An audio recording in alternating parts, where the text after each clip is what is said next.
outros contatos que você já fez, você gerou consciência antes de dormir, gerou pensamento, Não. focou e depois foi? Não foi isso, não. Durante essas saídas do corpo, eventualmente eu vi alguém, eu não fui atrás. Simplesmente aparecia durante a saída. Tá? É claro que alguém pode tentar conectar, mas eu não aconselho. Tá? Por quê? O plano espiritual é feito de energia também. Uma energia dotada de alta plasticidade. Tudo que você pensa pode se plasmar. Então você deseja tanto uma coisa que você pode plasmar aquilo como imaginação e achar que é real. E é diferente quando você está com a mente aberta e aquilo apareceu. Não foi você que foi atrás. Veio. Então, com o passar do tempo, eu comecei a perceber presenças extrafísicas. Apareciam, não era eu que dormia pensando nelas. O que eu dormia pensando? Que o universo me dê a chance de eu expandir a consciência, melhorar e quando eu voltar para o corpo eu esteja melhor como ser humano. Esta possibilidade de abertura me permitia ter o contato porque eu estava com a mente muito aberta para o todo, não para algo ou alguém. E dentro do todo está tudo. Então eu sempre aconselho, você quer encontrar alguém, Ray, vai ser uma agulha num palheiro, seu tio desencarnado. Quer dizer, ele é num plano espiritual com zilhões de seres. Então, esquece do teu tio, não por falta de saudade. Eu estou falando de foco mental. E foca na expansão da consciência. Lá na frente, quando você expandir, tendo uma noção maior, dentro do maior está o pequeno que você localiza. Agora, procura o pequeno, você não acha ele nem o grande. Então, o estudo espiritual, ele obriga você a expandir a consciência, porque o próprio estudo faz você refletir. Aí eu quero ver o meu tio. Passa o tempo, você fala, puxa, até que eu posso ver o meu tio, mas e se eu encontrar um mentor espiritual, um guia espiritual, que possa me dar toques de como eu melhorar? Aí passa mais tempo. E se eu expandir a consciência para a luz maior que rege o universo? Então você começa a expandir. Seu tio está ali, mas ele não é o foco, ele é parte de algo maior. Eventualmente, dentro dessa expansão, você encontra ele aparece para você. Não precisa você ficar obcecado em achá-lo ou receber uma mensagem. Mas eu estou falando no sentido de um estudante espiritual. Eu sei que a população não é assim, e eu entendo. Mas eu estou falando, dentro de um estudante espiritual que aprofunda, ele vai expandir naturalmente pelo próprio conhecimento que está estudando. O conhecimento alavanca reflexões, cara. E aí as reflexões alavancam mudança de paradigmas, sempre expandindo.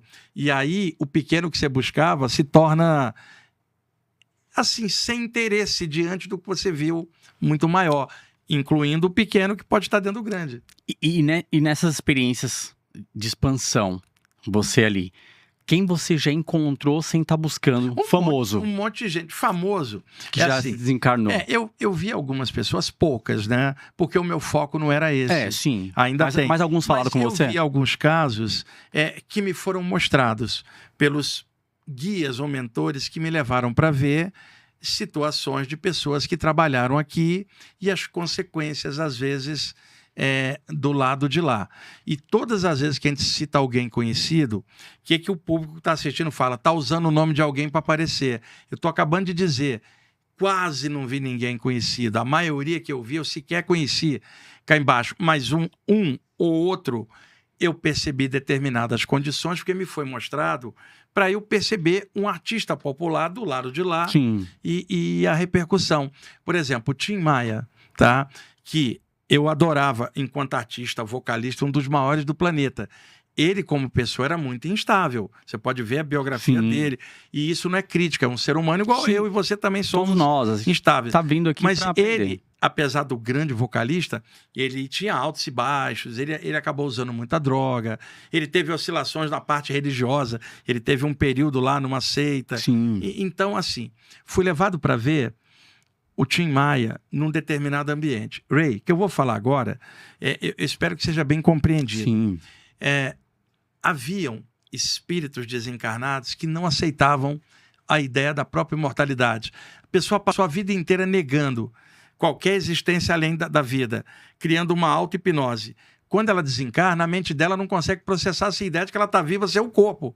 Então, esses caras não aceitam a ideia de que eles estão desencarnados, mesmo sendo óbvio, porque criaram uma auto-hipnose contra admitir isto, tá? Não tem a ver com o caráter, tem a ver com o condicionamento da pessoa.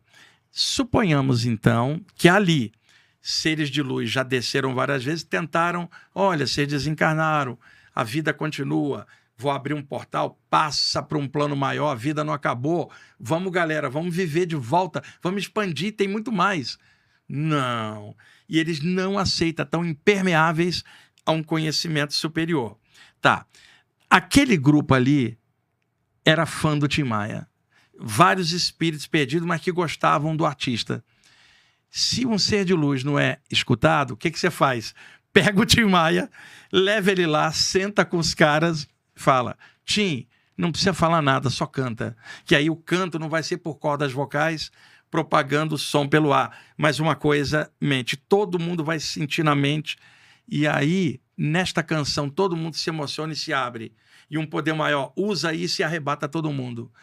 Um artista popular, ele mesmo com problema, pode, devido à condição de artista, ajudar outros. E ao ajudar outros, ele melhorou a ele. Então, estou pegando um cara que era instável, e quando eu digo instável, eu também sou fã da música dele, eu estou dizendo como ser humano, Sim. com altos e baixos, que são conhecidos, tá? Eu adoraria ter conhecido ele aqui fisicamente, mesmo assim. No seu jeito de ser, o que falaram? Cara, você estava muito instável. Qual é a coisa que você gosta mais de fazer? Cantar, cantar e cantar. Então vamos usar o que você tem de melhor para melhorar você. Canta pra gente que gostava de você e está desencarnado e não aceita. Eles vão aceitar sua presença porque eles te amam. Vai lá e canta. Você não precisa ser anjo para ajudar outro ser humano. Apenas canta. E cantando você melhora você mesmo. Na terapia com os outros, você melhora você próprio. Então fui levado para ver como um artista popular pode ser usado por guias para chegar em camadas de pessoas que estão fechadas a algo maior.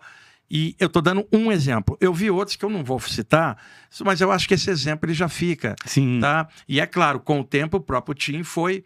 Se eu falo isso, alguém fala, o cara usava droga e era instável. Eu acabei de falar isso, ele era instável. Eu estou falando dele depois. Alguém que percebe que estava instável, cai a ficha e fala, deixa eu melhorar. Ou você vai achar que o cara vai ficar a eternidade inteira ruim daquele jeito.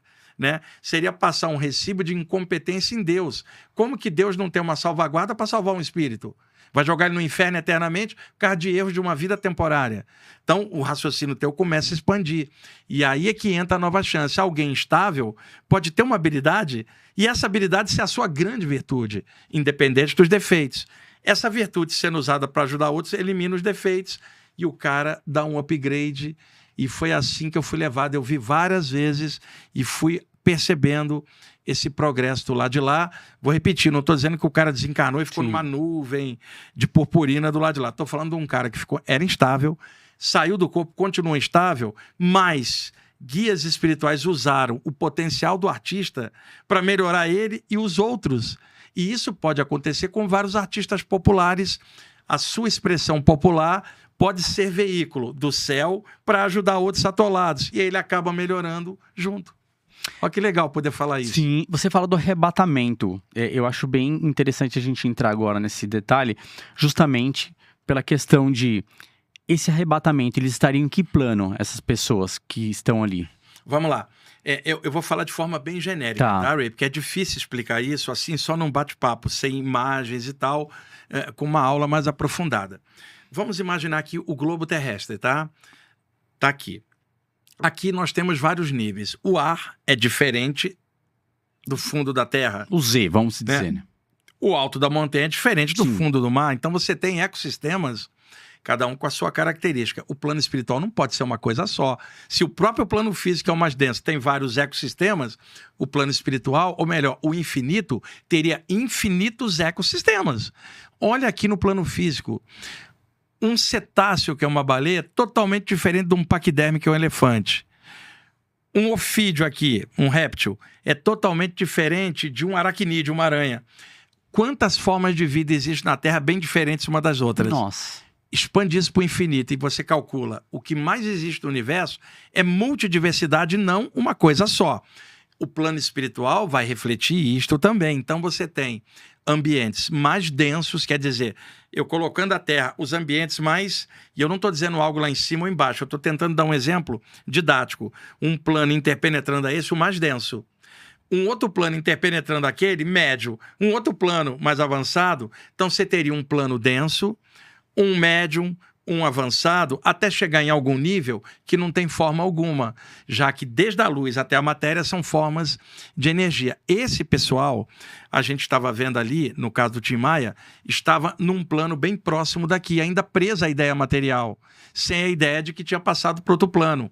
Alguém que está do lado de lá e tem a ideia de outro plano, ele tem noção de infinito e não mar de terra. Agora, alguém preso com a ideia na terra vai estar com a mente afunilada nas coisas daqui, preso mentalmente no clima da terra. Então, muitas vezes os guias espirituais, para arrebatar esse pessoal para planos melhores, precisa primeiro quebrar os paradigmas, os condicionamentos, para que eles possam ter a ideia da luz para recebê-la. Então, muitas vezes, um ser de luz celeste pode vir e não ser aceito, porque ninguém acredita naquilo, naquele meio. Aí vai você fora do corpo, Ray, que não é um ser de luz, é um ser humano igual eu. Sim. E aí você chega perto e fala, vocês estão desencarnados. E aí eles olham para você e falam, eu entendi. Como é que você não entendeu um ser celeste dizendo que você tinha desencarnado? E ele vai te falar, eles são anjos, nós somos pessoas. E eu tô te falando a mesma coisa aqui e você tá aceitando. Por quê? Você é gente igual eu. Se você entende, eu entendo. Então tem lugares em que um ser humano normal, ele é mais importante do que um ser de luz, pela questão da identidade e linguagem. Esses são os planos mais densos, onde médiuns, pessoas que saem do corpo e curadores vão ajudar na qualidade humana. Porque se nós fôssemos como seres de luz lá, o outro ser de luz faria no nosso lugar. Por que precisam da gente? Nos planos mais densos, daí a expressão mediunidade. O intermediário entre o espiritual e o humano é um médium. E essas saídas do corpo, elas mostram isso sem você necessariamente ser médium na matéria, porque você já está tendo direto. Porém, a maioria dos médiuns aqui acabam tendo essa experiência, não significando que só médium tenha isso. Então, isso abriu minha mente, porque eu comecei a entender esses mecanismos. Foi por isso que aos 19 anos eu comecei a dar palestra, cara. Eu tinha que compartilhar as coisas que eu estava vendo. E detalhe, parte de mim sabia didaticamente explicar o que eu estava vendo, que é a habilidade que eu tenho de comunicação.